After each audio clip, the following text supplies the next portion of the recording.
Buenas, galera. Eu sou o Flávio Hag e você está no Itadakimasu. E hoje a gente vai falar de um dos mangás que, pelo menos para mim, vai ser facilmente uma das melhores surpresas desse ano. Diversos amigos me recomendaram comprar ele quando fosse lançado, e só que demorou tanto, né, pessoal? Foram 2 anos desde o anúncio que eu sempre fiquei com dúvida, fiquei pensando, mas finalmente a New Pop lançou e eu vou ter que dizer, é realmente bom. Hoje a gente vai falar de Terra das Gemas.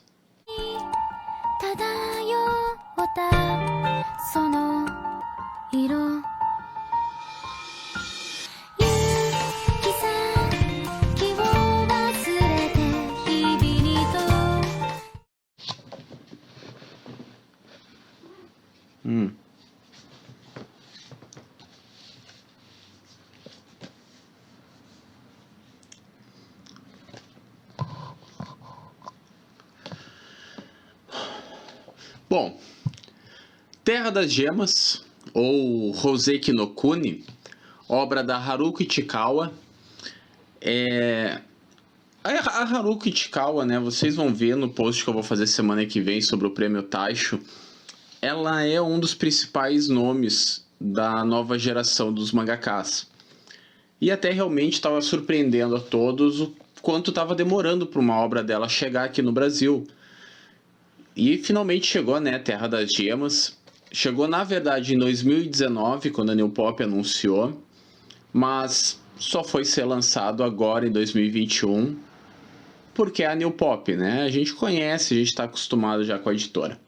Mas bom, vamos falar do que importa, né? Em Terra das Gemas, a gente vai acompanhar um mundo onde a humanidade foi extinta, né? Na verdade, a humanidade saiu do planeta, pelo que deu para entender. E a nova população que tem no planeta são gemas, né? As pessoas são, na verdade, gemas preciosas. Os personagens, eles têm o nome da pedra que eles são, né? Do minério. Então a gente vai ter o diamante. A protagonista é a... Eu vou ter que pegar o nome porque o Pedrinha é difícil de decorar o nome. O protagonista é a Fosfilita, né? Depois se fala só Fos, porque é o nomezinho difícil, né? E é interessante o fato deles serem gemas preciosas, porque é justamente isso que é a motivação para elas serem atacadas pelo que seria o grupo dos vilões.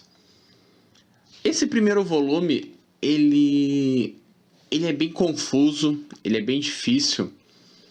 É que esse primeiro volume, ele não é muito explicativo, tá, pessoal? E quem já me acompanha aqui há mais tempo deve lembrar que eu já falei isso. Eu gosto de obras que comecem, pelo menos, sem precisar ser muito explicativa. Por que isso? Porque é meio complicado a gente ver os protagonistas tendo que explicar coisas que para eles seriam o cotidiano, seria o dia a dia deles.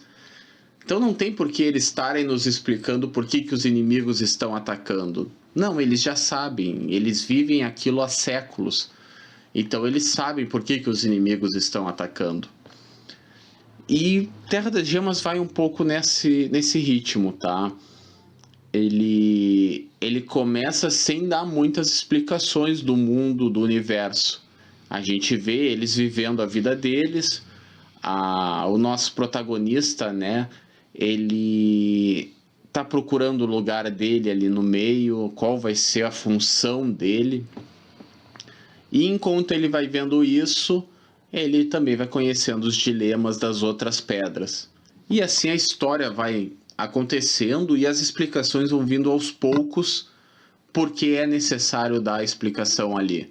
Só que, mesmo a gente não conseguindo saber muito ainda da história, não tendo muitas explicações, já é possível perceber alguns pontos de discussão da obra, como por exemplo a questão de ter o seu lugar, né, ter a sua função na sociedade. Isso a gente vai ver muito por causa da Foz, porque é um personagem que não começa a obra sem ter um lugar ali naquele meio. Ele é um dos minérios mais fracos, ele não tem nada de dureza, né? Com um simples grito já quebra. Então não serve para lutas, não serve para proteção. É completamente estabanado, então também não consegue exercer grandes funções sem causar um desastre. E até por isso a fosfolita ali ela tem um problema de ser desprezada pelas outras gemas. Ninguém quer estar perto dela, todo mundo acha que é uma inútil, que não serve para nada. Logo ali no começo a gente já vê a Foz ganhando sua função, né? Vai ter que escrever a enciclopédia do mundo novo, vai ter que falar sobre esse mundo em que as gemas é que vivem, é que convivem, e obviamente as consequências que isso traz para elas.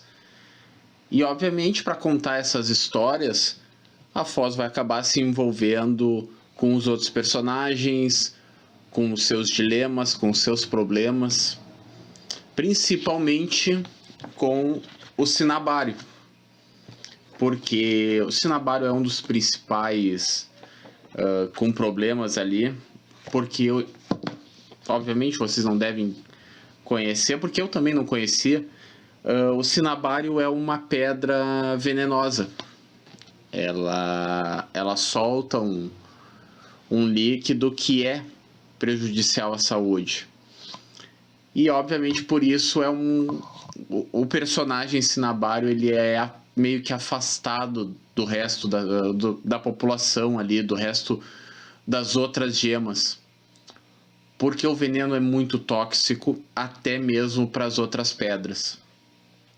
E obviamente que o Foz acaba se aproximando muito dele e cria ali uma relação entre os dois que me parece que vai ser o norte dessa obra. E eu achei bem interessante, porque eu gostei dos dois personagens, deu para ver que as motivações, os medos e os dilemas deles são realmente bem sérios, bem trabalhados. Um ponto que eu gostei muito em Terra das Gemas é a arte. E talvez essa seja um dos pontos que quem é leitor de mangá não tenha gostado de Terra das Gemas. Mas eu particularmente amei. O traço da Haruko foge muito do padrão mangá. Vocês podem ver, são umas linhas retas, é um traço não tão redondo como é o normal dos mangás, é bem comprido. Os personagens têm pernas longas, os olhos não são aqueles olhos redondos e brilhantes. Nariz pontudo, é um traço legal. E isso é um traço que lembra muito o traço europeu. Quem está acostumado a ler quadrinhos fora dos mangás, quadrinhos num amplo, já deve ter visto esse tipo de traço em obras da Nemo, por exemplo, obras que a Mino publica, que é uma coisa mais riscado, né? O mangá ele tem uma arte mais redondinha, mais trabalhada com cuidado, enquanto o quadrinho europeu não, ele é mais riscado. Eu já falei disso para vocês lá no site quando eu fiz o post sobre O Homem que Foge, da Natsumi Ono, que também é um mangá que tem muito esse traço. Mas em Terra das Gemas a gente vê a Haruko explorar isso muito bem. E assim, isso tem prós e contras, né, esse tipo de traço. Porque ele é um traço que tanto entrega momentos lindíssimos, momentos belos, como também entrega momentos confusos, em que o riscado, né, o tracejado não fica tão nítido para o leitor, e fica difícil a gente tentar entender o que está acontecendo. Eu quero pegar uma cena aqui para vocês terem uma noção disso. Aqui, nessa cena, por exemplo, elas estão no meio de uma batalha, de um ataque, e fica bem confuso tentar ver quem é que está atacando, onde que está atacando. Mas também entrega cenas lindíssimas, cenas bem reflexivas, porque é um traço mais limpo também em alguns momentos. E a Haruko tem um domínio completo disso. A história, eu queria poder falar um pouco mais da história, só que, inclusive, eu estava vendo o vídeo do Neto do Mil Páginas, e ele falou um pouco sobre isso, que é difícil a gente tentar entender o que foi Terra das Gemas nesse primeiro volume. Porque é muito confuso, é muita informação sem ser explicada, e isso nos deixa completamente perdidos. Eu vou dizer para vocês que na primeira leitura eu não gostei de Terra das Gemas, eu tive que fazer uma segunda para aí começar a pegar pontos e entender que não, a ideia da Haruko é diferente. Não dá pra gente chegar em Terra das Gemas com a cabeça básica do Battle Shonen. Não vai funcionar. Terra das Gemas é um pouco mais complicado, um pouco mais difícil de assimilar do que um My Hero Academia, por exemplo. Um Naruto, né? Um Naruto era simples, e isso não é um demérito a Naruto. São públicos diferentes, são propostas diferentes.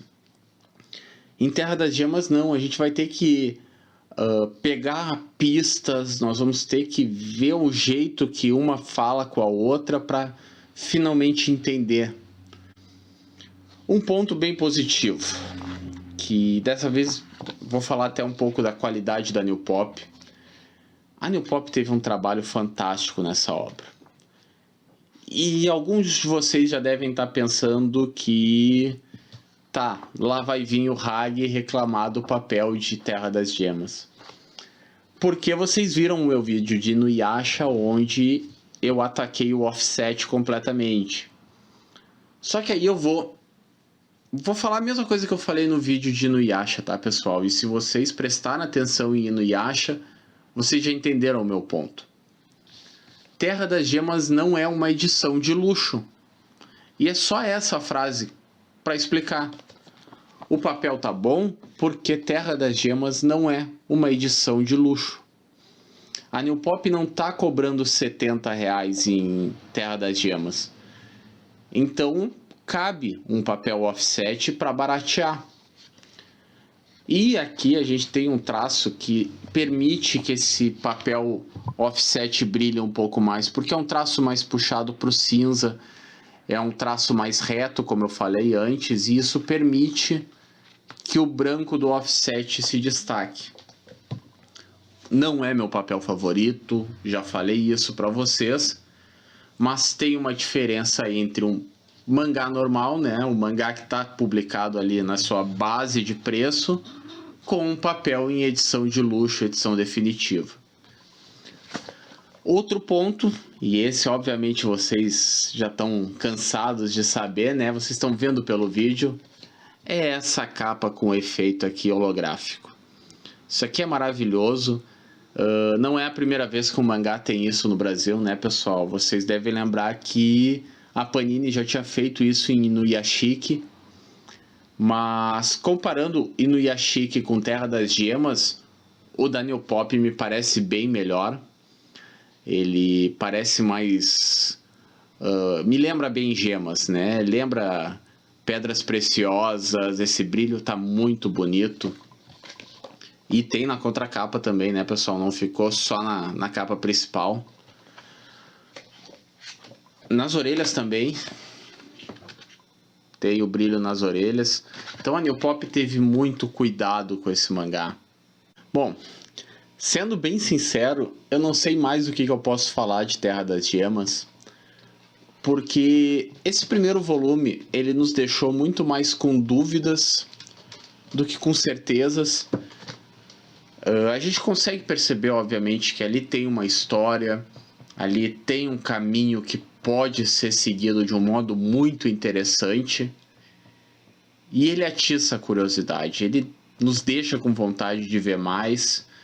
Ele termina com um gancho bem interessante que, pelo que parece, vai dar um novo sentido para a existência da Foz. E eu quero ler mais. Eu fiquei bem curioso. Eu acho que esse é o grande sentimento que Terra das Gemas nos deixa. Ele nos deixa curiosos, ele nos deixa querendo ver mais. Ele não é aquele mangá que já te conquista de cara, que já chega dando um soco, que já chega dizendo que é isso que ele vai contar. Não, ele vai aos poucos e ele vai te deixando com vontade de querer ver mais daquilo. Espero que eu não me decepcione. Pelo que eu tô vendo o pessoal falando, dificilmente vou me decepcionar. Parece que ele mantém esse ritmo até o final. E até o final não, né? O mangá ainda está em publicação no Japão. Na verdade, ele está em ato atualmente, com 11 volumes.